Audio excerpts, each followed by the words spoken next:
It wasn't so long ago that people, not including us, were talking about a 4-horse title race.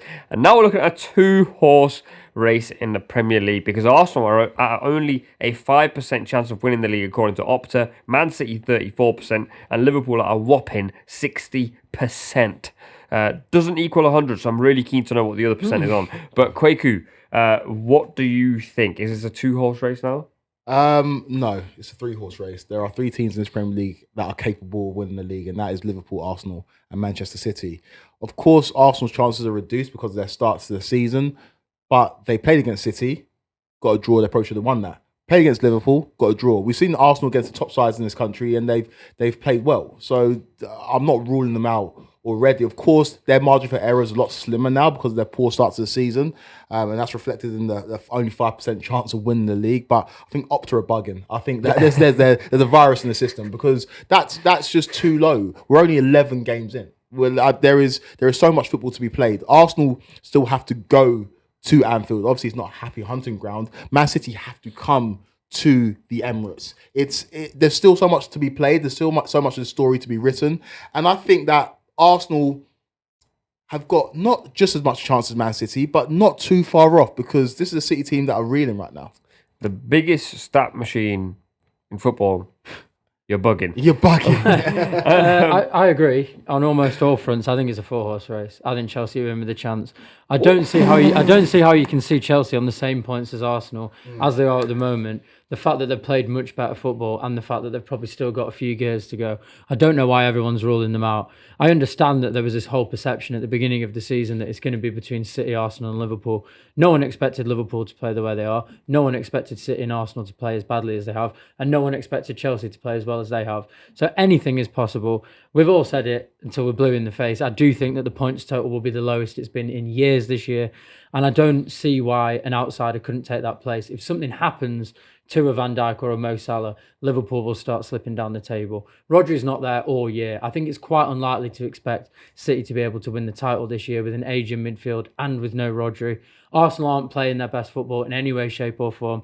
And Chelsea have looked great. And they've got players with a lot more to give. They've got some fantastic players. I'm not saying they're going to win the league, but I think the fact that there's 0% chance, according to the stats, of Chelsea winning the league when they're on the same points as Arsenal and played better is incorrect. Chelsea played against Liverpool, Arsenal, Man City. They've won a grand total of 0 games.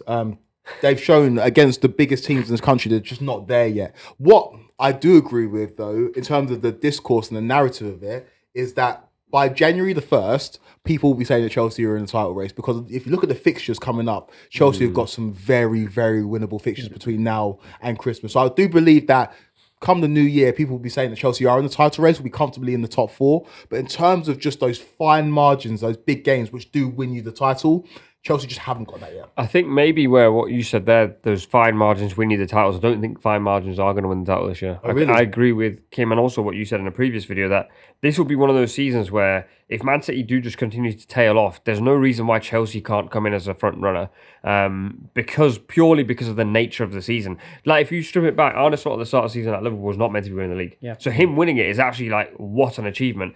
Liverpool have just won every game, so it feels like they're still a wonderful, perfect team. But at the start of the season, we weren't saying that. I do think a big thing could swing the pendulum in January. If Man City go and get Zubimendi, their problems are near enough solved, not to Rodri's level. But if Liverpool go and get Zubimendi, Liverpool just upgraded towards closer to winning the Premier League title.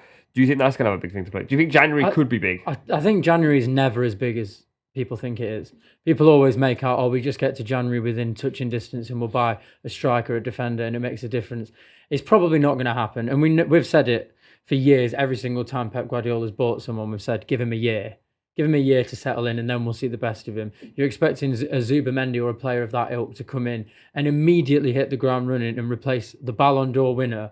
But your situation's different now. To completely transform the team. I just think it's quite unlikely. I think obviously if City get to January still the same points behind, still 5 points behind, even a little bit closer, and they do get a Zubimendi, of course that increases the chances because we've got a player who naturally plays in that position.